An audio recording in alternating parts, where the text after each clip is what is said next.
We're talking about arts and arts policy and I've been listening, yeah. and I like your style. Oh, thank you. Thank you. I don't want to ask you the same exact questions. But it's funny. One thing that occurs to me is my recent interest in lawyers and in attorneys No general. lawyer jokes, no. No. Actually, the opposite, because I wrote a song for the Washington Post. They asked me to do a piece to study how art might tell a story. And they asked me to do it on Anthony Scaramucci, and I said I wasn't interested in that. I was actually interested in Rod Rosenstein instead. So I wrote a Rod Rosenstein piece where I studied.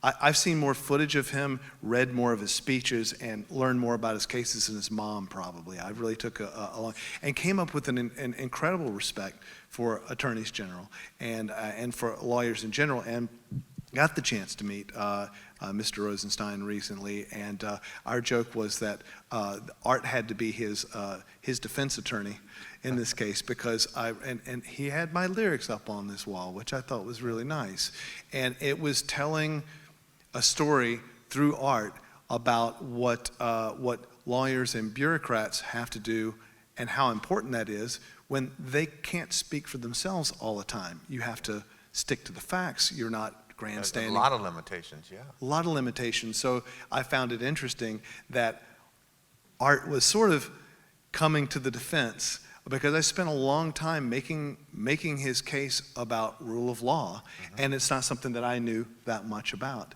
And since it is you I'm talking to, and not Mr. Bullock, did you grow up with with any kind of what you would call arts education within your education when you were a kid? I did some. I don't want to age myself, but it was quite a while ago, and the arts education wasn't as well developed then as it is now. But I did in grade school and high school. Certainly did have some opportunities to learn and appreciate arts. Do you see the statistics that show, and Bob knows them better than I do, but I'm always alarmed to see that maybe we are more developed in our curriculum, understanding of how to teach arts, but that access to it has gone down a little overall. But if you are below a certain the poverty line, or you live in the wrong area, it has gone down a lot. And that's an important place for kids to be exposed to arts, because we see the dropout rate it's much improved if you have a little arts in school. What do you see when it comes to arts education? How do we handle that going forward? How do we handle the problem where we know we have the data to show that if you're exposed to music and art, then you test better, you do better as a student, and yet we see it going down? Now recently, we see that the National Report Card, where we look at the studies of the effect of art in school. That's studied and reported on once every 10 years. It's a pretty big deal. That lets teachers, parents, citizens know the importance of it. 2019, it's gone. It's out of there. They don't want to know. Someone does not want to know for some reason, doesn't think it's worth the money to find out the effect of this. That seems like an appalling step to me. What do you think a president can do about leading the charge out of that, and how do they frame that argument? Yeah. Well, one of the reasons that's happened, and there's a number, but one of the reasons that we've seen that trend is the underfunding of elementary and secondary education. And Governor Bullock took some great effort to see that did not happen in Montana. That they're one of the few states where funding for elementary and secondary education went up. Because when it goes down, de-emphasizing the arts is one of the first things that happens. Right. And that's what he wanted to avoid and was able to avoid in Montana. So I mean, he would bring the same sort of perspective and values to Washington.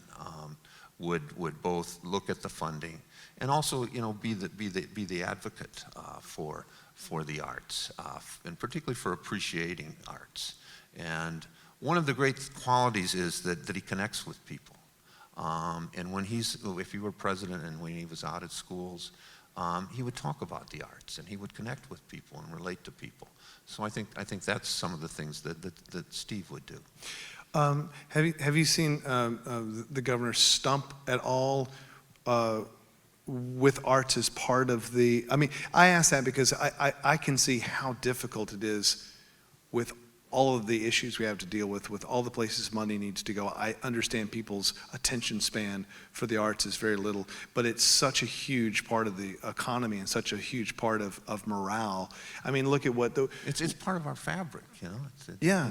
How do the candidates get that out there? I mean, I don't see that happening like on the debate stage, for instance. And yet, if it was an industry, I feel if it was any other industry that commanded, like in this state, $4 billion in the economy is generated by the arts, and that seems pretty significant to me. It was a 2.3 GDP of Iowa.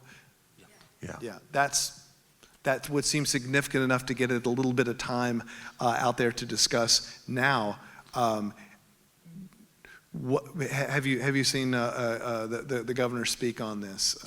I've heard him talk about it at least on a few occasions. But you mentioned the debate stage. Yeah. For better or for worse, the candidates do not control the topics of the debate stage, which is a whole another story and source of some frustration. But, I'd be glad to talk to Steve and encourage him to talk more about it because he really is committed to the arts. Well, it sounds like he's done, just a total appreciation of human beings. Like I say, he relates to people, he respects the arts. So this is something that comes pretty natural to him. Do you know what his position is on the funding of the National Endowment for the Arts? As it's about 47 cents right now Per capita, Yeah. Per capita is every per capita that's what people pay a year for. He supports substantial increase in appropriations along the lines I think that you're recommending, and and his history is strong on that in Montana where they've had challenging budget years, he's supported and brought about a steady increase in the appropriations for the Montana Arts Council, for instance. Would love to put a bug in his ear about the thinking creatively because I mean I just play piano, but it appeals to me as an artist. A bit of national service that's arts oriented. Mm-hmm. Seems like there's possibilities anywhere from kids helping out with their student debt by doing things that are it would be similar to the Depression era New Deal stuff in some ways. Would love to hear his ideas at some point on that because that's not something that it's just sort of an embryo of an idea I think that a lot of us have that are like we're artists and we're willing to go out and work and help really rebuild some of the morale of the country. Yeah, I talked to his campaign in the last few days, and they're very interested in that and interested in talking to you all about ideas to it. And it's really important to me because I was a Vista volunteer. I was a legal services lawyer in Baltimore, Maryland, and right after my law school, and that was an incredible experience for me. Yeah. That's great. We have about another minute. And I'd love. This went fast. It went really fast. You guys made this pretty painless. Like I say, I like your style. But we have a minute for pain now. No, I'm kidding. No. Well, if there's any final thoughts representing the governor's positions that you wanted to add, that's great. And one thing I'll throw into the mixed is that with you here in Iowa and him in Montana, the better servicing and funding of rural arts. In America would be something I'd love to hear your thoughts on. Yeah, and let me just take a few seconds of that to say why I support Steve Bullock. It's what I call the Bullock package. First of all, character and integrity. I've known him for 12 years. He has enormous character and incredible integrity. He always does the right thing, even if there's pressure against him. He's an enormously able guy. He understands politics, government, people, how to get things done. He has terrific judgment. He's sort of where I am on the issues which I consider sort of mainstream liberal, mainstream progressive. He's not a moderate. He's not on the left end. And what caps it off for him is to connect with people. He connects with people better than anybody I've seen in Iowa running for president, except Barack Obama. He respects people, he listens, he understands, he empathizes, he relates to them. And that's why he's able to win in a Republican state like Montana, because he's out with public, the public knows that he understands them, and at least enough of them vote for him in a very difficult state. He could do very well in Iowa. I think he would be the strongest candidate at the top of our ticket in Iowa. And we need to score in Iowa. We need to do well, and we need that leadership at the top of the ticket. But most of all, these qualities, particularly his understanding of people, would make him a terrific president. So that's why I'm supporting him. I hope I didn't misuse the last minute there. You did not. Thank you very much. Appreciate that. Hey, thank you. Thank you very much. Honor to meet you. Thanks for having me.